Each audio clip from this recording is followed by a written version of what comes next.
Mark Ramsey, and today I'm very proud to talk to Gordon Borrell. Gordon Borrell is head of Borrell Associates, which are experts in local advertising. Right, Gordon? Great, great. Yes, we are. Thank you very much for having me, Mark. Last week, Gordon, you published some really interesting stuff, and it got me so hot under the collar that I had to reach out to you and say, let's talk about this for a second. You had some statistics about sellers in media and the degree to which those sellers were devoted, were specifically digital sellers or kind of cross-platform digital and analog sellers. Can you first talk about what that research was? Sure. Well, first off, hot under the collar means angry. So I'm Not hoping at you. hoping you were angry about it. No, not at you. What we did was we took we have a couple of resources at hand here. One is we have a database of 5,200 media companies across the U.S. and Canada and how much they make on digital advertising. That helps us boil out the hype because you go to conferences and you hear about people doing all kinds of interesting things, and we can kind of look back here and go, they're not doing anything. You know, that's crazy. That's just a bunch of hype.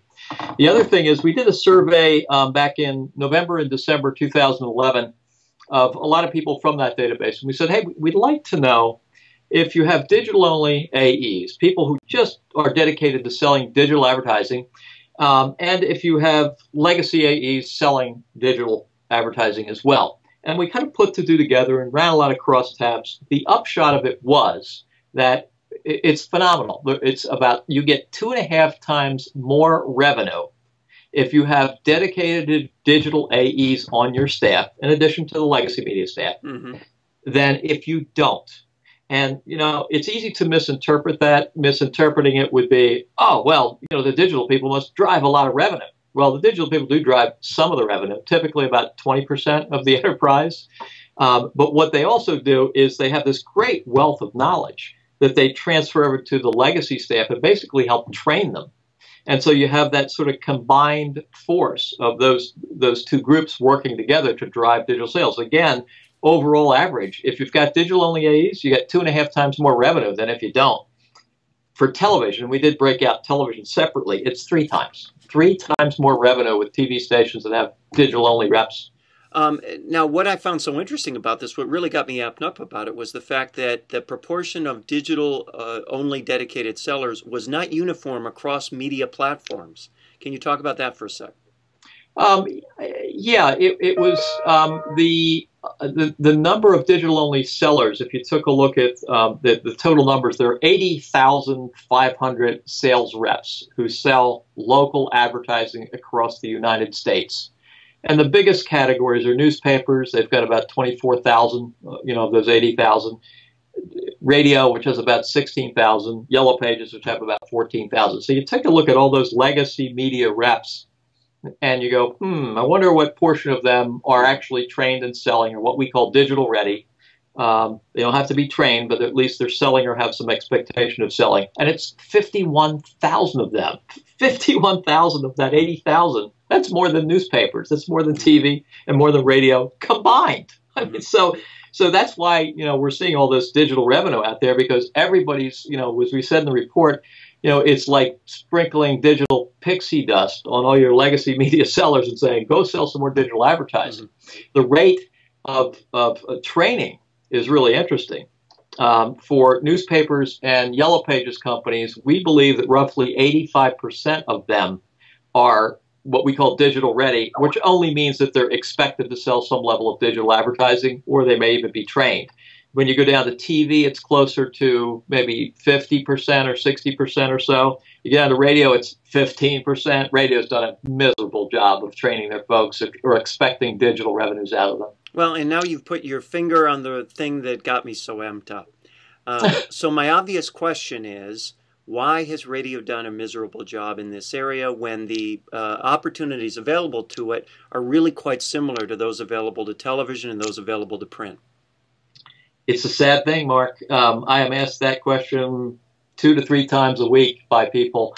And I listen to more than the average share of radio. So I'm a radio fan. Before we started this call, I had to turn the radio off. I listened to it in the car on the way home. I listened to it in my barn on the weekends. I'm a radio fan.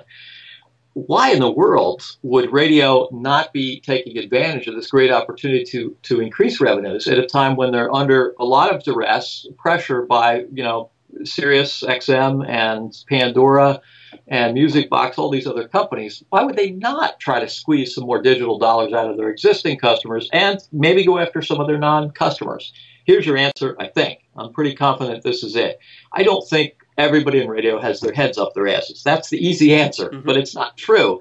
I think you have to go to the very highest level in the organization, the CEO, but even above that, if you look at a lot of radio companies, they're either publicly owned or they're owned by investment houses. And investors really want to buy a company because of cash flow. And if that's the case, then the managers go down back to the GSM level, the general manager level.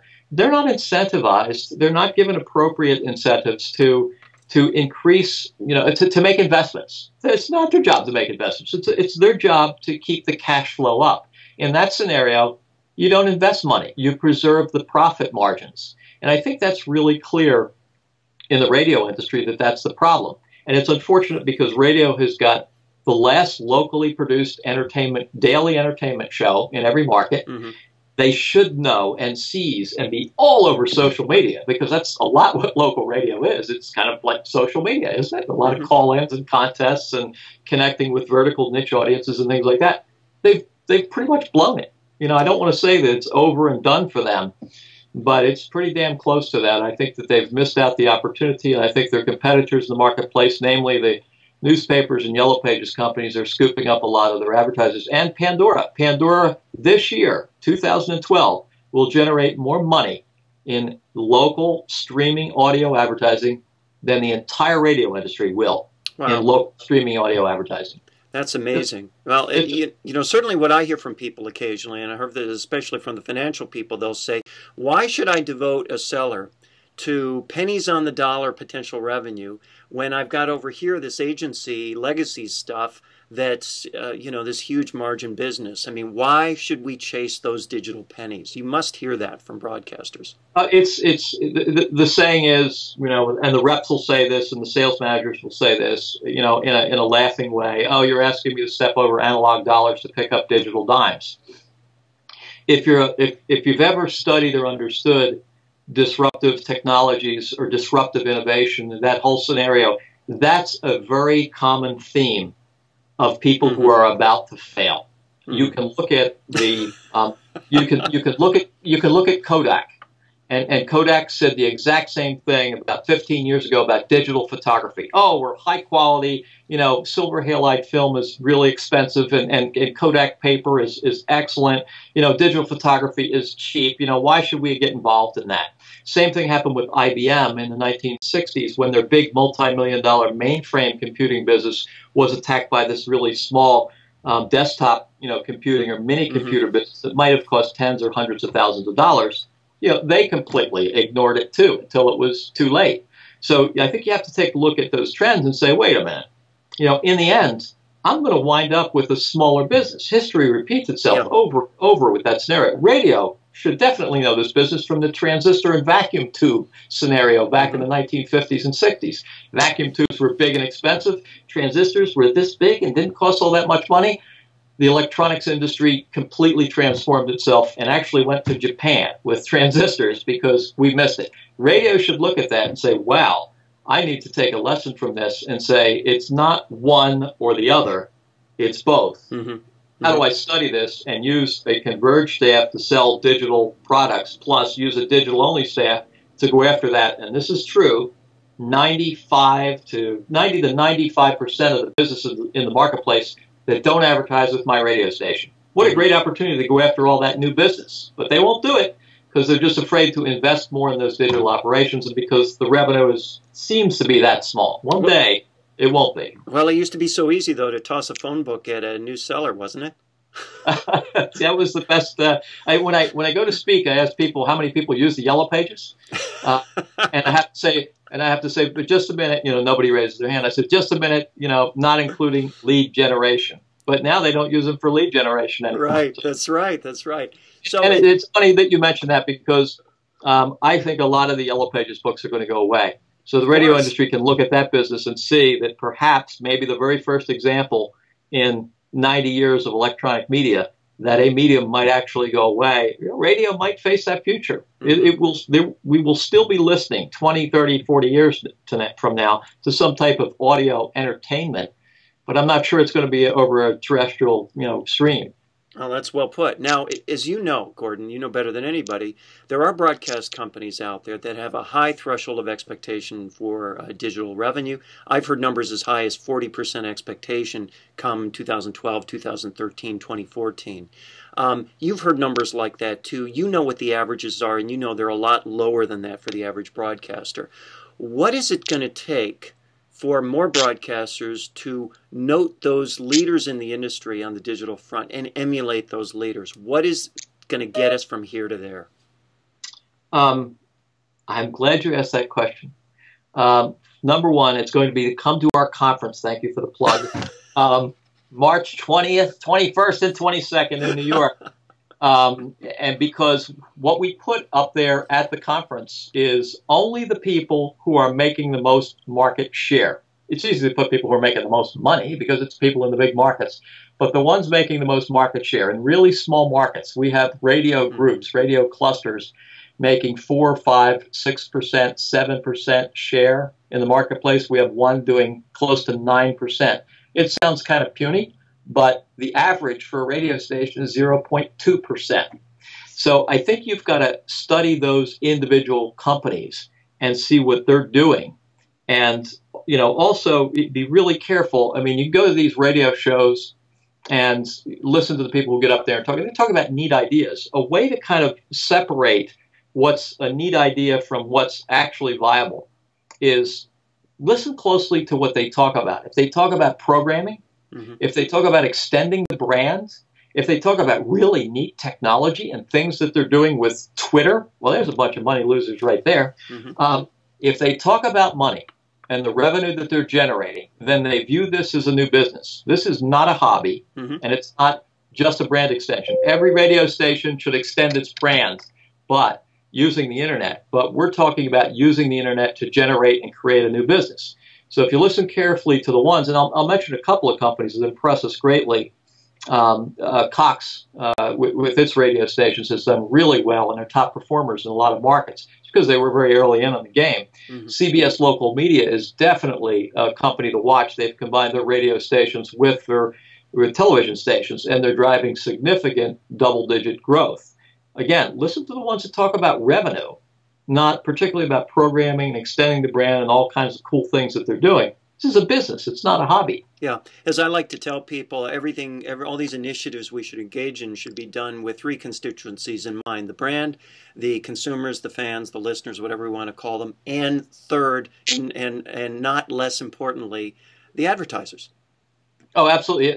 And probably most importantly, the advertisers. And thank you once again for this opportunity because, and this is really interesting, and it's probably best shown with newspapers. We have a lot of newspaper clients. We have 1,100 companies as clients. About maybe a fourth of them are newspaper companies. They all want to lead with news. They all want to lead with sports. TV stations want to lead with news, weather, and sports. But it's really clear that the internet, it's not so much a medium for conveying local news. Local news is just not that compelling, and other local information. And in fact, the internet's very much not an advertising medium. I mean, that's a radical thought, but it's true. It's a utility, and it's a fulfillment utility. If you imagine a buying funnel that occurs at the most valuable part, at the very low end of the funnel, when somebody's ready to buy, what do? They lean forward and they begin to research. They're researching price and item and features and location and things like that. And that's really where the advertiser wants to be, at that portion of the funnel. So if radio can think of the internet as a great enhancement to their terrestrial radio streams and say, you know what, and here's the thing about radio. When I shut this down, Mark, I'm going to turn my radio on, and I'm going to listen to FM 99 in Norfolk, Virginia, greatest rock station in the world. Sorry, I had to plug them. And they're going to inevitably, they will have some type of contest or some place that they want me to go on the internet for an ad, or for something. And guess what I'm going to do? Well, because I'm at my office, my hands are going to be at my keyboard. I'm going to commit a little white collar crime, and I'm going to go over to a website and enter a contest. radio's got a tremendous capability of driving internet traffic. And it's a fulfillment mechanism. If radio can drive the traffic to the web and use the web as a fulfillment mechanism, it pretty much proves that radio advertising works. And think about that. Mm-hmm. And there's so many advertisers out there saying, yeah, I'll buy some advertising, but will it work? Well, prove it. You can show number of page views, number of hits, number of clicks, number of filled orders. They can really drive deals. I just don't understand why so many radio stations miss that opportunity. TV's not on in most offices during the day. People aren't reading newspapers in most offices during the day, but they are listening to radio. As I like to say, radio is, for practical purposes, a megaphone that drives people to places they want to go via that megaphone, via the power of that megaphone, right? Yeah, absolutely. And it's, like I said, it's a great, great traffic driver for the web. When we have studied this in the past, we've looked at what drives internet traffic better. What type of medium? Is it direct mail? And there's a lot of direct mail pieces, drops that go out there. Is it television? That's certainly a pervasive and very powerful medium. Is it newspapers? They're still in 48% of all households. Is it cable advertising? Is it billboards? What is it? Hands down, it's radio. Mm-hmm. Whenever we've seen a promotion done on radio, we've seen traffic go through the roof because of this hands-on phenomenon. So if the industry could really understand that, and I think there are a few in the industry who do, few investment companies that have determined that radio is a great way to leverage yourself into this new, very powerful business called the internet. And they bought up radio stations with the express purpose of creating internet entities leveraging the power of that broadcast signal, that promotion. The always fascinating, the always intelligent, the always stimulating Gordon Borrell. Gordon, thank you so much. Now, for anybody who wants more information, Gordon, about your conference or about your company, what do they do? The website is BorrellAssociates.com, or you can Google it. It's Borrell. We'll just Google it. Okay. Gordon, thank you. This has been great. Please come back and do it again sometime. Mark, thank you. Thanks for the time. I appreciate the opportunity.